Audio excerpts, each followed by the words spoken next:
Bonjour, alors aujourd'hui nous allons corriger le sujet numéro 31 de 2009, Nouvelle-Calédonie. Alors dans ce sujet, en fait, on va doser l'éthanol qui se trouve dans une essence. Alors l'énoncé nous dit, l'alcool, donc c'est l'éthanol, est oxydé par un excès de dichromate de potassium. On ajoute quelques gouttes d'acide sulfurique, on agite pendant 30 minutes, on obtient une solution S, et on vous donne les deux couples mis en jeu dans la réaction chimique. Alors ici vous avez le couple, ici vous avez le dichromate et ici vous avez l'éthanol, C2H6O. On vous demande dans la première question de recopier et d'ajuster les proportions stoichiométriques, autrement dit les nombres qu'on va mettre devant les réactifs et les produits, donc là où il y a les pointillés. Alors vous avez la première réaction, demi-réaction plutôt. Donc alors comment faire? Alors souvenez-vous la méthode. La méthode, c'est on équilibre tout ce qui n'est pas oxygène, hydrogène d'abord. Donc, alors, qu'est-ce qu'on a ici? Bien, on a du chrome. Alors, on a donc deux atomes de chrome. Alors, ici, on n'en a qu'un. Donc, on va mettre un 2 ici. Donc, je mets un 2 là. Ensuite, maintenant, j'équilibre ce qui est oxygène. Donc, pour équilibrer les oxygènes, je rajoute des molécules d'eau. Donc, alors, je compte ici, j'ai 7 oxygènes et ici, je n'en ai qu'un. Alors, qu'est-ce que je vais faire? Bien, je vais mettre 7 ici devant la molécule d'eau pour avoir 7 oxygènes. Donc, je mets un 7 ici. Donc, j'ai 7 oxygènes. Maintenant, j'ai rajouté donc des hydrogènes. J'en ai 7 fois 2. J'ai 14 hydrogènes à droite. Et à gauche, j'ai H+.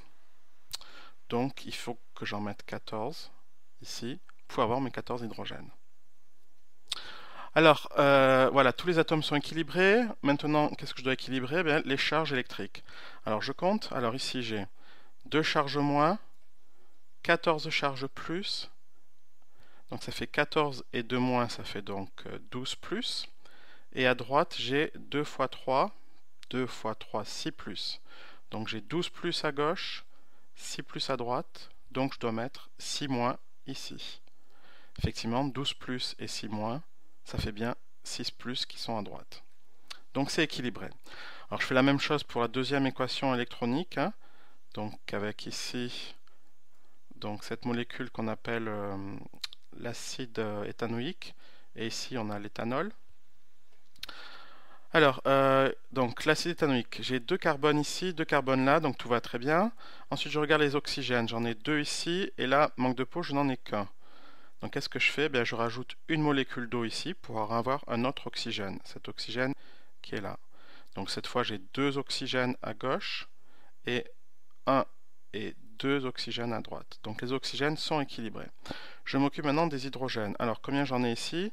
Là j'en ai 4 et là j'en ai 2. Donc qu'est-ce qu'il faut que... pardon, excusez-moi.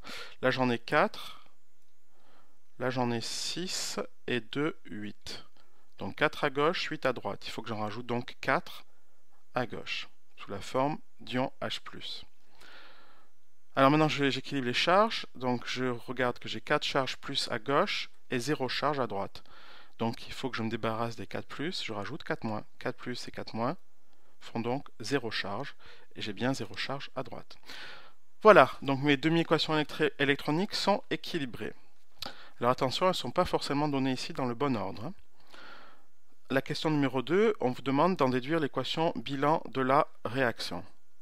Alors pour cela, il faut toujours, hein, quand on vous demande l'équation bilan, faire ce diagramme des potentiels dans lequel vous mettez E0, le potentiel redox, vous mettez les différents couples. Alors là par exemple j'ai le premier couple qui est à 1,33, donc à 1,33 volts, je mets le couple CR2 au 7 de moins, CR3+, et ensuite j'ai le couple à 0,03 volts que je place juste en dessous, ici. Alors j'écris la règle du gamma. Alors je ne dis pas règle du gamma telle quelle, hein. Je vais marquer que l'oxydant le plus fort, donc ici c'est lui, CR2 au 7 de moins, va réagir, ou va oxyder plutôt le réducteur le plus fort, c'est-à-dire lui, d'après la règle du gamma. Voilà, donc je sais que lui réagit avec lui. Donc maintenant je retourne aux demi-équations électroniques. Je sais que je vais commencer par CR2 au 7 de moins, à gauche, il doit être à gauche. Donc je réécris la demi-équation électronique. Et à gauche, je dois avoir aussi C2H6O. Donc C2H6O qui est ici. Donc vous voyez, j'inverse la deuxième équation, là, celle-ci. Je l'ai inversée puisque la règle du gamma me dit que je dois commencer par lui. Lui, c'est un réactif. C2H6O est le réactif. Donc je mets C2H6O à gauche. Alors ensuite, je regarde au niveau des électrons. Ici, j'ai 6 électrons. Ici, j'en ai 4. Donc ce n'est pas le même nombre d'électrons. Donc pour pouvoir équilibrer les électrons, je vais mettre un 4. Ici, comme j'ai 4 électrons, je vais mettre un x4 ici. Et ici, comme j'ai 6 électrons, je vais mettre un x6 ici. Comme ça, je pourrai avoir 6 x 4, 24 électrons pour la première équation. Et 4, donc 4 x 6, ça fait aussi 24 pour la deuxième équation. Donc, j'ai plus qu'à écrire le bilan. Donc, j'ai 4 Cr2O7 plus 6 C2H6O, voilà, etc., etc. Alors, vous n'êtes pas obligé de simplifier, vous avez vu ce que j'ai fait ici. Vous aviez ici des ions H+, à gauche, des ions H+, à droite. Donc, il y en avait 56 ici et 24 là. Donc, j'en ai enlevé 24 à droite, il n'en reste plus aucun à droite. Et si j'en enlève 24 à gauche, il en reste 32 ici, 32 H+. Je fais la même chose avec les molécules d'eau. Ici, j'en ai 6. Ici, j'en ai 28. Donc, j'en enlève 6 à gauche, il n'y en a plus. Et j'en enlève 6 à droite, il en reste 22. Voilà, alors ça, vous n'êtes pas obligé de le faire. Hein. Vous pouvez vous contenter de faire que cette première équation bilan. Question de 2. Alors, question de 2, vous avez vu, il y a des chiffres, donc on les souligne au stabilo-boss. On vous dit la solution S contient du dichromate de potassium. On dose un volume V1 de cette solution par une solution contenant des ions Fer2, Fe2+, qui ont une certaine concentration C2. On vous donne la réaction du dosage, donc vous n'avez pas à l'équilibrer puisqu'elle est déjà équilibrée, et on vous demande de faire un schéma du dispositif. Alors, schéma classique, hein. Le schéma c'est le suivant, vous avez donc ici, dans ce schéma, vous avez d'une part la burette graduée. Dans la burette, vous avez la solution de l'oxydant le plus fort, donc ici c'est Fe2+, qui a une certaine concentration qui est donnée dans l'énoncé, c'est 2 mols par litre. On vous dit également, bon ça c'est des questions d'après, mais on vous donnera le volume à l'équivalence, hein, V2 à l'équivalence, qui est marqué quelque part là, voilà, 18,6. Ensuite vous avez ici l'Erlenmeyer, donc dans certains Erlenmeyer vous allez mettre une solution, la solution S que l'on veut doser, qui a une concentration C1 bien, que l'on ne connaît pas, hein, elle est marquée ici, on ne la connaît pas cette concentration, et vous avez le volume V1, 20 ml, que je mets ici sur le schéma. 20 égale 20 ml. Vous avez l'agitateur magnétique, et j'ai oublié de marquer, vous avez aussi ici le barreau aimanté.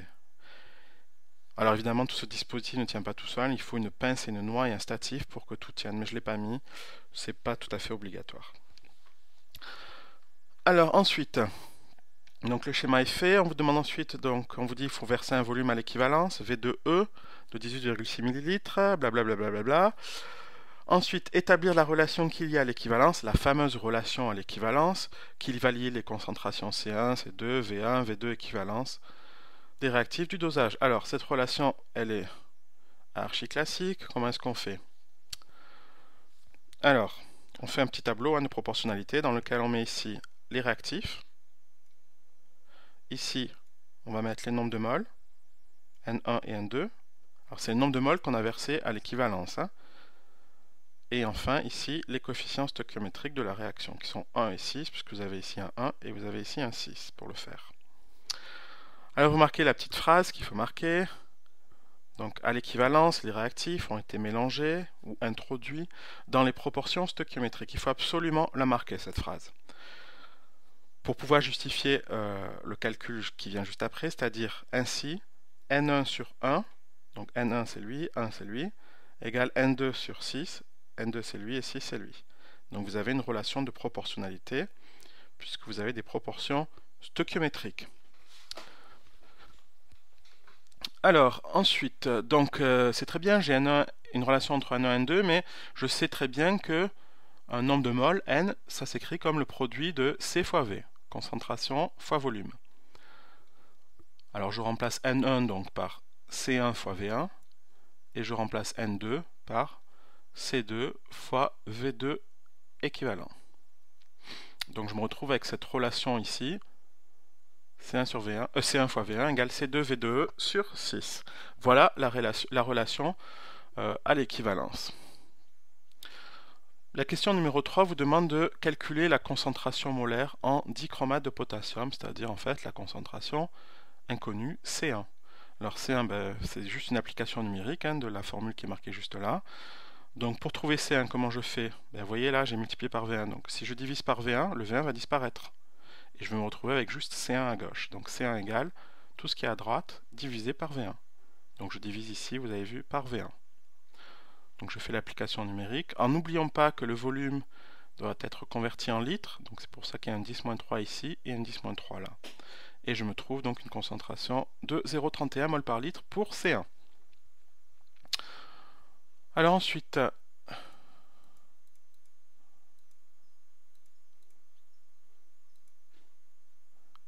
alors je regarde le temps qui s'est écoulé.